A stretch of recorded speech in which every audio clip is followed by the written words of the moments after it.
Hey everybody, it is Nathan and Jess Selove Hello. with With another episode of You Might Be Autistic If. Yes. If is good. For those of you that are new to the channel and or the series, what do we do in this series, Jess? Apparently we blow past my perfectly good Hercules references. Oh, I didn't catch that. I know. What we do is read your submitted comments about what might characterize a person as autistic, and it's sometimes a gentle way for us to commiserate over some of our woes, and sometimes about us sort of gently poking fun and laughing with each other, and sometimes it's just a statement of fact. Yeah. Because we like those too. Yeah, I do find that a lot of people watch this series and it does start to make them think, hey, maybe I might be autistic. Now, it is important to put the key word in there, which is might. We're definitely not saying that if you embody these, that you're definitely autistic, but we're also not saying that if you don't embody them, that you're definitely not autistic. You met one autistic. You met one autistic. Pass it along. Tell your friends. As always, if we mispronounce anybody's names, please let us know in the comments, especially if it has been a reoccurring problem in this series, because there are people that have commented on it multiple times and that we've messed up multiple times, which we apologize for. I would like to stipulate that one of my autistic characteristics is that I'm bad with names and also faces. So this is purely on And Nathan. voices as well. No, I understand that. No, but you don't recognize voices. I mean, I do sometimes. All right, let's get started. So, gamer Christina says, you might be autistic if you get angry when someone asks, how are you? If you are sitting down, go ahead and ask that question. But if you are walking past each other, why would you ask a question like that? All I have the time to respond with is a quick, I'm good, this is pointless energy. Yes. You're so right, because what I find is when I'm in that situation where I need to like get out or not engage, because that would be weird. Yeah. It's tough because I feel conflicted, because there's the whole, oh, I have to say I'm fine, and then I have to ask them how they're doing, and then I have to listen to their response, and sometimes I don't know if I'm supposed to do all that, so sometimes I'll just kind of smile and be like, good, Yeah. and that feels rude. And it's a weird script to begin with. Like, this is something that I've laid out in videos before, but the conversation that happens so often is, hi, how are you? I'm good. How are you? Good. Have a good day. You too.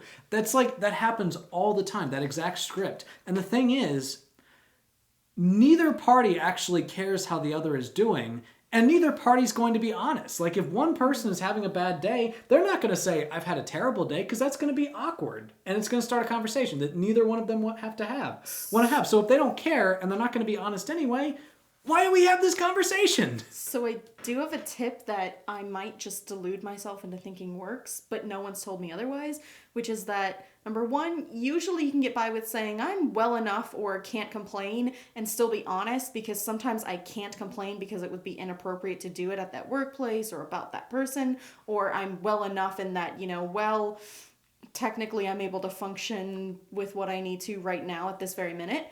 And also, I sometimes get out of having to stop and wait and ask them by saying, thank you so much for asking. Pronunciation guide. Dusty Zoivion, which we appreciate the phonetic pronunciation because I know that we've mispronounced your name several times.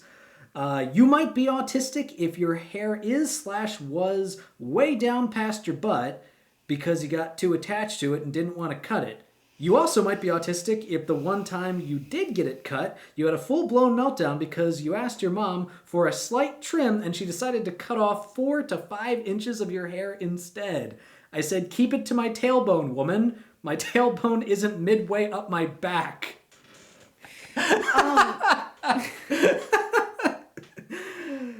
Slash sobs. I don't have quite that. I do have a contentious relationship with my hair where I will kind of go into a place, what are they called? I almost said Salon? I almost said the hair Salon. cutting store. That's The not hair it. cutting store. That's not what we call that. And I'll say, yeah, I want it to look different, and also I want it to be thinner because it's way too heavy and it hurts my head. But I also don't want to lose most of the overall length, and I don't want it to be something that I have to actually put effort into styling. So if you could do all those things, and don't give me bangs. And it's terrible and awful, and I try my best by setting up those stipulations to just kind of be at peace with what happens and just tell myself it's going to either be okay or not look good, and I will be annoyed with it.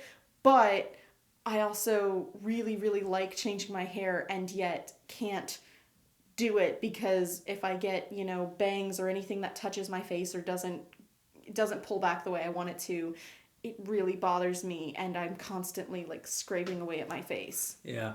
I don't usually get attached to my... You just sit down for your mom and ask her to shorn you. Yeah, basically. I do have autistic attributes when it comes to my hair, but it's more about who I trust to cut my hair. Only my mother cuts my hair. Only his mother. No one else. Not even his partner he's dedicated his life to. Just his mother. I said I'm open to discussing it in 40 or 50 years when you're ready. It doesn't have to be 40 or 50 years. It could be like 20. I'm sure I'll be ready by 20. Rachel McConnell says, you might be autistic if you are obsessing over reading that your parent demands you to stop reading and go watch TV. I had this sort of... I don't know that anyone demanded I go watch TV, but I definitely would get very angry at people interrupting my reading, especially when everyone would say, that's what they should do. And I thought it was very rude that my teachers at school would interrupt my reading and tell me to put my book away. When it was, usually it was kind of downtime, like we'd finished a test and I wanted to get some minutes of reading in, and that really helped me stay calm in the classroom.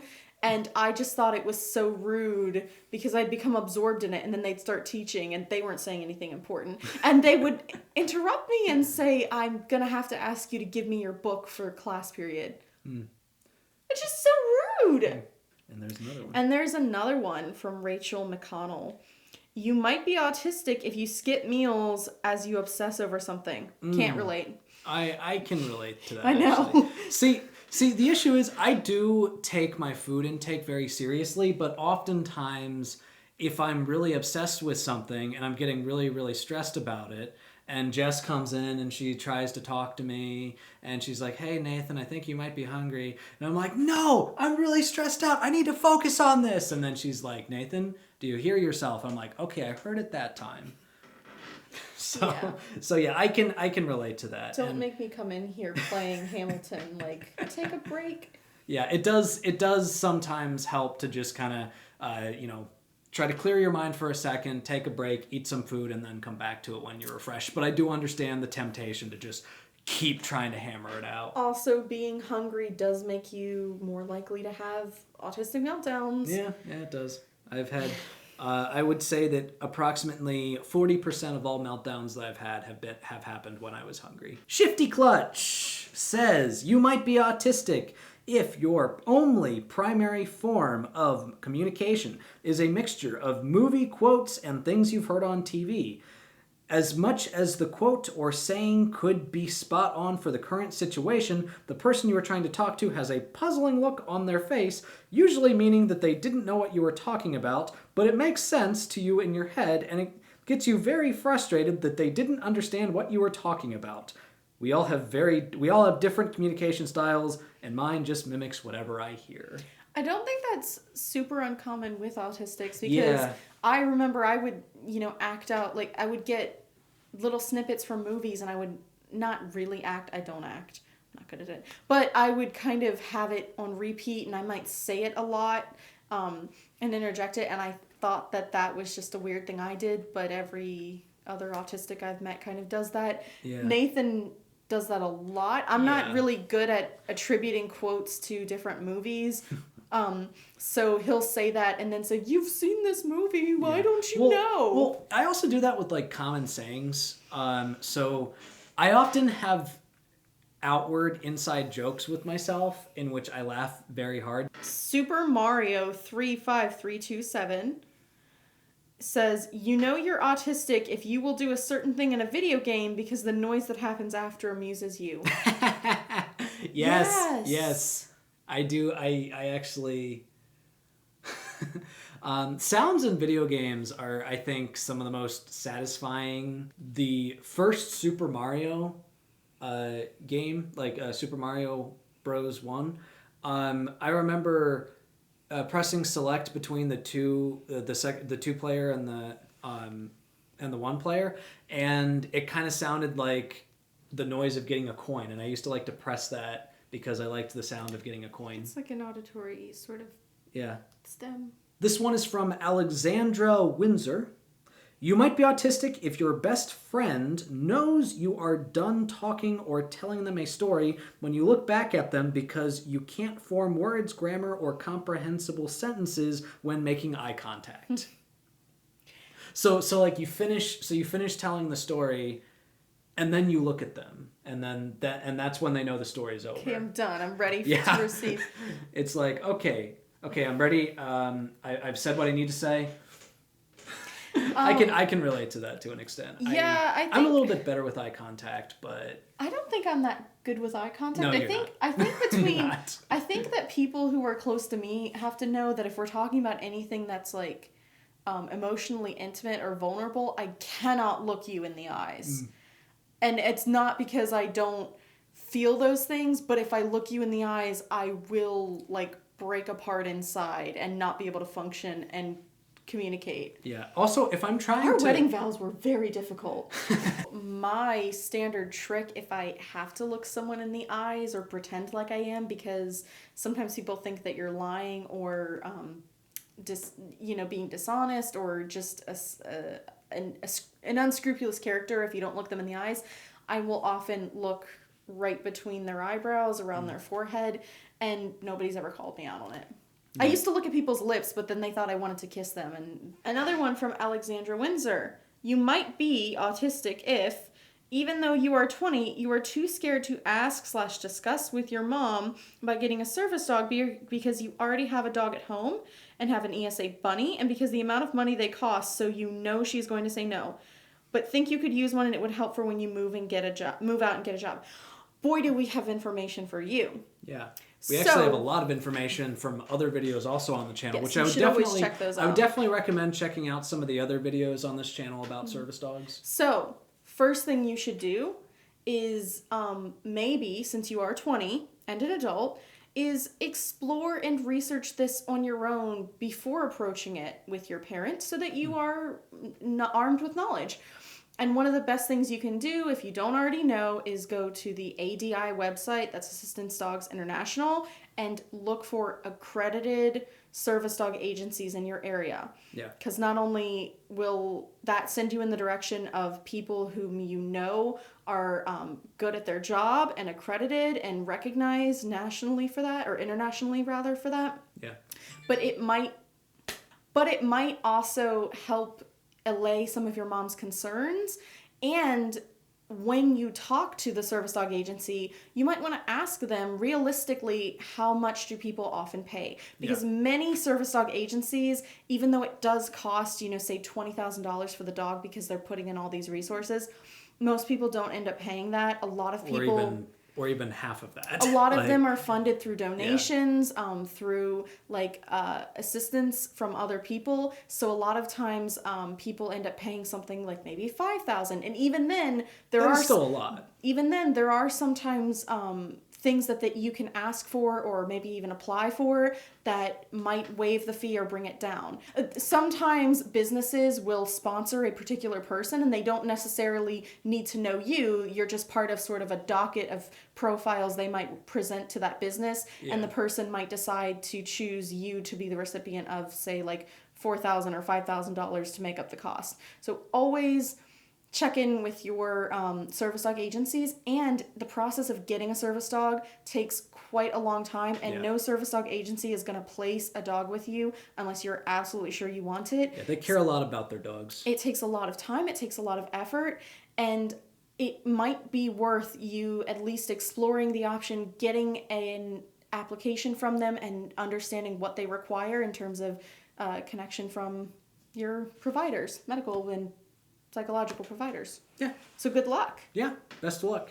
You should look into it further. Yeah, and also, if you want to comment down below, there's a lot of other subscribers on this channel that have service dogs. So if you want to leave a comment down below and ask for some additional advice, I'm sure that there are some other people on the channel that would love to, maybe provide some links, provide some research, some resources, and all that. Well, that is all of the ones we have time for today. Thank you so much to everybody who submitted You Might Be Autistic Ifs. We still have a lot in the archive to go through, but we really appreciate it. And if you have any more You Might Be Autistic If statements, make sure to go ahead and comment them down below, and hopefully they will show up in a video sometime in the future. It's cute when you call your laptop an archive. Anyways, that's today's video. Thank you all for watching. If you liked this episode, please give it a like, a share, and if you haven't already, subscribe to the channel. Check out some of my other stuff. And if you want to support the channel in other ways, support me on Patreon. And you will see me in the next one.